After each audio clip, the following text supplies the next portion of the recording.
You want to make money? Have you investigated the problems in your city? In your community? Have you moved around the houses and went like, okay guys, what do you like? What do we like here?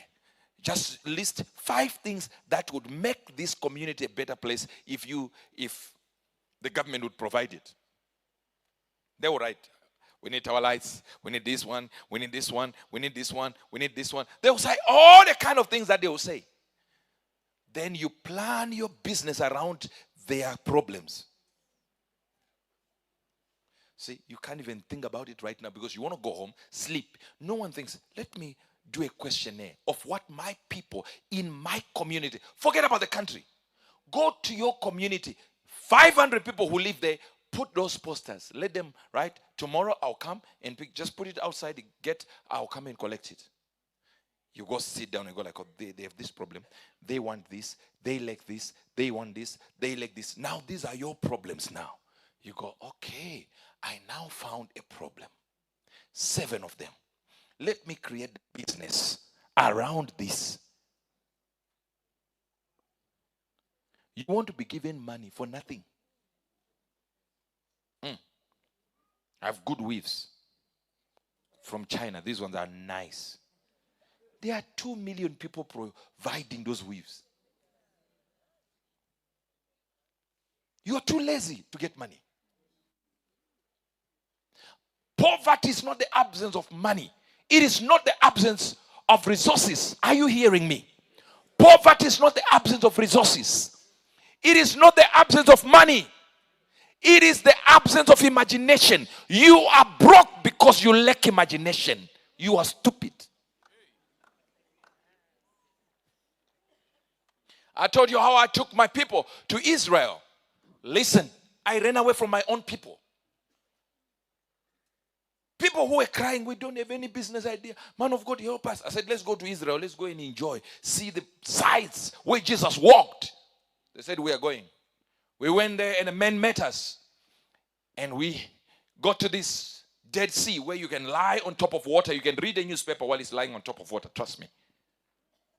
And we are there and I'm lying on the water. My whole team is in the Dead Sea, lying on the water. They're even enjoying the fact that you can sleep, lie, dream on top of water. Yes, I don't mean to say wearing a suit. No, on top of water. Like you can't sink, lying down. Then we begin to ask, why is this phenomenon possible? So this is the lowest point of the earth. And guess what? You have salty water. It's not thick the way you think. No, it's just like water, but you can lie on top of it. They said, if you take the mud and put it on your face, it has minerals to rejuvenate your skin and all beauty things and stuff like that. Oh my God.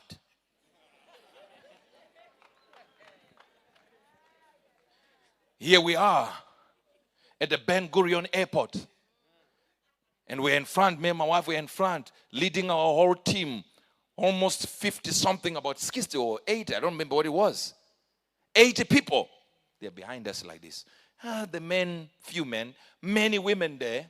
We're talking about maybe 50 to 60% of that was women. And then Ben Gurion Airport, this is Israel. So they have to search the bags to try and figure out if there are some terrorist activities. And all the bags were coming in. I'm like, hey, baby, let's move away. They said, who brought these people? I said, don't say nothing. Let them fix their own problems there. Our bags have already entered. Each and every bag they opened, it had plastic bottles with soil from the Red Sea, the Dead Sea. Soil, minerals. Women were ready to go to Britain and Africa. Not make money. No, beautify themselves with debt from Israel. Not one sold that soil.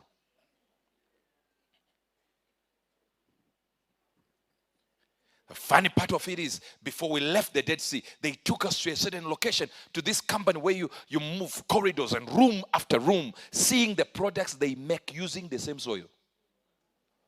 Not one thought, you know what? I have an opportunity to collect.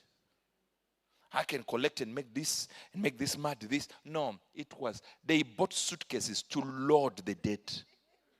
I remember when we got to the hotel, they were asking, is it possible for tomorrow for us to go again to that location? Soil. The idea was their face. It never became a business. Say, it's not what you sell. It is the problem that people have. You wonder why that company that sells air is winning. They already did their research. They know there are people who will never be to Ireland. And there are rich people who are time strapped. They don't have time to go to those countries. But they just have the fun to say they breathed in Irish air. That's it.